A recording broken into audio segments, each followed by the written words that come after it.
platform of the iAcademy. So today our topic is departments of commercial organization. So commercial organization होता क्या basically वो organisation जो कोई business run कर रहे होते हैं. बिजनेस मतलब activities relating to goods and services जिससे हमें कोई प्रॉफिट अर्न कर रहे हैं, हमारा मोटिव जिससे प्रॉफिट अर्न करना होगा, that will be your business. और वो सारी ऑर्गेनाइजेशन जो बिजनेस एक्टिविटीज़ में इन्वॉल्व होती हैं that will be your commercial organisation. तो जब हम कमर्शियल ऑर्गेनाइजेशंस की बात करते हैं तो वो उसमें कई सारे डिपार्टमेंट्स इन्वॉल्व होते हैं, क्योंकि एक अकेला इंडिविजुअल या एक अकेली ऑर्गेनाइजेशन कोई भी वर्कलोड प्रेशर जो होगा वो अकेले बेयर नहीं कर सकती. उसके कई सारे डिपार्टमेंट्स होते हैं.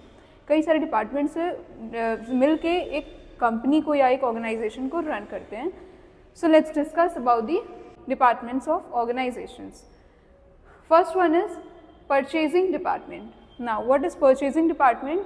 Purchasing department are those department which concern with the purchasing of raw material. अगर हम कोई कंपनी है या हमारी कोई फैक्ट्री है जहाँ हम वर्क कर रहे हैं, जहाँ हमें कोई सामान प्रोड्यूस करना है, तो उसके लिए हमें प्रॉपर रॉ मटेरियल परचेज करना होगा. रॉ मटेरियल हमें कहीं से उठाना पड़ेगा, लेना पड़ेगा, जो एक हमें एडिक्वेट अमाउंट में और एक अच्छी सही कॉस्ट में मिल जाए. तो परचेजिंग डिपार्टमेंट का रिस्पॉन्सिबल किस लिए होती है? परचेज़ करने के लिए. क्या परचेज़ करने के लिए? जो रॉ मटेरियल्स हमारे बिजनेस के रिगार्डिंग हमें ज़रूरत होगी. इसका प्रोसेस क्या होता है? Identify the need. पहले तो हम अपनी नीड को आइडेंटिफाई करते हैं कि हमें किस तरह की सामान की ज़रूरत है. सपोज़ अगर आप कोई टेक्सटाइल बिजनेस में इन्वॉल्व है तो आपको कैसे फैब्रिक्स की ज़रूरत है, कैसे थ्रेड्स की ज़रूरत है, और भी जो सारी स्टिचिंग मटीरियल्स होते हैं वो आपको किस कैटेगरी में, किस अमाउंट में, किस क्वान्टिटी में चाहिए. ये सारा जो डिसीजन लेता है वो कौन लेता है? हमारा purchasing department. Then specify the requirements. हम स्पेसिफाई करते हैं कि हमें ज़रूरत कितनी है. As I said, find and choose the supplier. उसके बाद जब हमने ये डिसाइड कर लिया कि हमें चाहिए कौन से सामान, कौन से रॉ मटेरियल, तो फिर हम देखते हैं कि हमें सप्लायर्स, कौन से सप्लायर्स बेस्ट होंगे जो हमें बेस्ट रेट पे नेगोशिएट कॉस्ट करते हैं. हम जो बेस्ट रेट पे हमें सही रेट पे सही सामान दे सके. क्योंकि जब हम कोई बिज़नेस करते हैं तो हमारा मोटिव ऑब्वियसली होता है कि हमें प्रॉफिट अर्न करना होता है ज़्यादा से ज़्यादा. तो हम मैक्सिमम प्रॉफिट तभी अर्न कर पाएंगे जब हमारी जो कॉस्ट आएगी किसी भी चीज़ को मैन्युफैक्चर करने की वो कम से कम होगी. तो इसलिए हम नेगोशिएट करते हैं, कई सारे सप्लायर्स से मिलते हैं, बात करते हैं, और जिनका प्राइस रीजनेबल होता है वहाँ अपना ऑर्डर प्लेस करते हैं. Get order approve and then place the order. Receive and approve the order and finally review suppliers performance. तो जब हमने अपना ऑर्डर ले लिया वहाँ से, उसके बाद क्या करते हैं? हम उस ऑर्डर को एक्सेप्ट करते हैं. उस ऑर्डर को एक्सेप्ट करने के बाद हम क्या करते हैं? उस सप्लायर को रिव्यू देते हैं कि उसका प्रोडक्ट या उसकी जो सर्विसेज थी वो कैसी थी. सो ये whole process is called purchasing process. Now the second one is production process. अब प्रोडक्शन डिपार्टमेंट क्या होता है? प्रोडक्शन डिपार्टमेंट वो सारी एक्टिविटीज़ को परफॉर्म करता है, वो सारी एक्टिविटीज़ को देखता है जो एक रॉ मटेरियल से फिनिश गुड्स में जब हम अपने प्रोडक्ट को कंप्लीट करते हैं. जैसे यहाँ पे टेक्सटाइल की हम बात करें, अगर हमारे पास कोई टेक्सटाइल बिजनेस है तो हमने रॉ मटेरियल परचेज़ किया, फैब्रिक्स परचेज़ किए. अब हमें क्या करना है?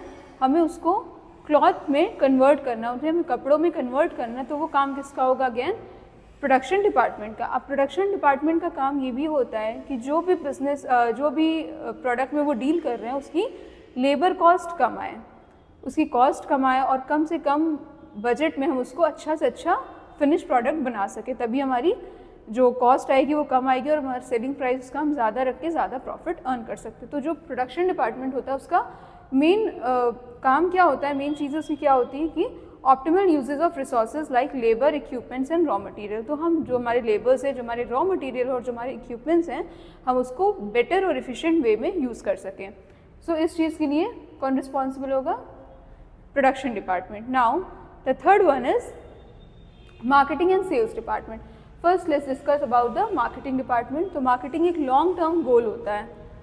अब जब आप बिज़नेस कर रहे हो, किसी भी एक पर्टिकुलर गुड्स में डील कर रहे हो, तो सबसे इम्पॉर्टेंट क्या हो गया? आपकी सेल हो जाती है.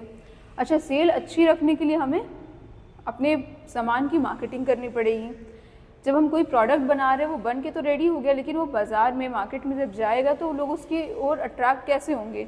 अगर हम उसकी मार्केटिंग नहीं करेंगे, उसका एडवर्टीजमेंट नहीं करेंगे, तो लोगों को अवेयरनेस नहीं होगी, पता ही नहीं चलेगा. आपका प्रोडक्ट चाहे कितना भी अच्छा हो, अगर वो मार्केट तक या जो कंज्यूमर्स तक नहीं पहुंच पाएगा तो वो अपना गोल अचीव नहीं कर पाएगा. So that is why it is very important aspect marketing. तो मार्केटिंग में हम क्या करते हैं, मार्केटिंग रिसर्च। पहले तो हम ये आइडेंटिफाई करते हैं कि जो हमारी सोसाइटी है, जो भी लोग हैं, जो हमारे कंज्यूमर्स हैं, जो हमारी टारगेटेड ऑडियंस है, उनको कैसे प्रोडक्ट या कैसे गुड्स की नीड होती है। So first we have to identify that.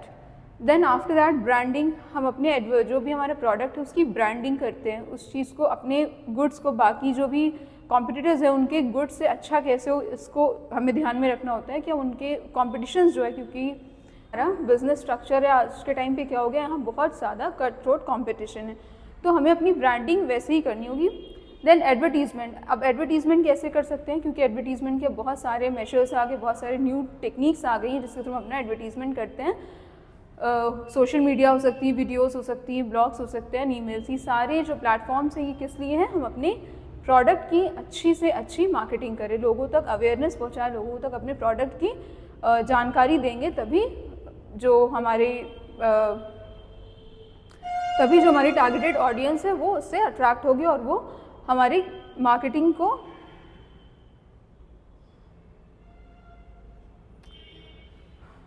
हमारा ये क्या सारे हो गए।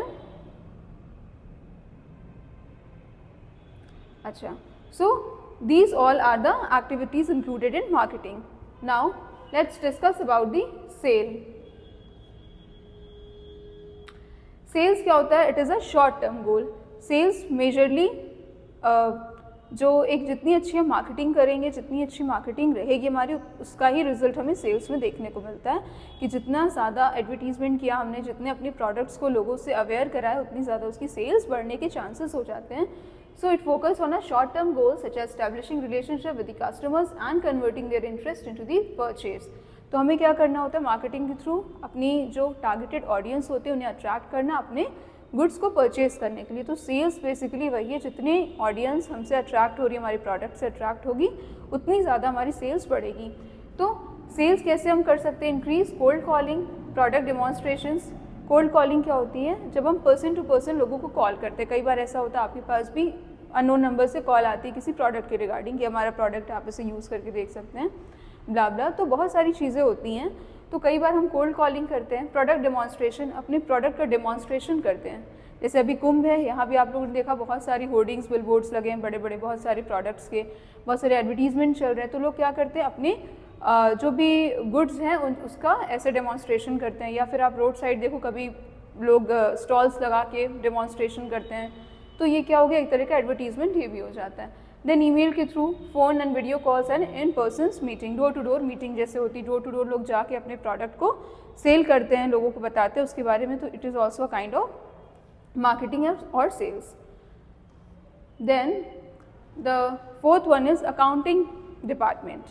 Now accounting departments ये क्या होते हैं? ये हमारी जो भी बिजनेस में, जो भी ऑर्गेनाइजेशन में डे टू डे एक्टिविटीज़ होती हैं, because we perform number of activities, number of commercial activities, पैसों का लेना देना होता है पूरे दिन में, जितने भी ट्रांजैक्शंस हुए पूरे मंथ में और पूरे ईयर में, उसका पूरा रिकॉर्ड कौन रखता है? जो अकाउंट्स डिपार्टमेंट होता है। वहाँ पे उसमें कई सारे प्रोफेशनल्स होते हैं, वो पूरे ऑर्गेनाइजेशन की जो वर्किंग होती है उसमें कितने पैसे कहाँ लग रहे हैं, कैसे खर्च हुए, किस दिन खर्च हुए, इस चीज़ का पूरा जो हिसाब किताब होता है वो देखता है हमारा अकाउंट्स डिपार्टमेंट।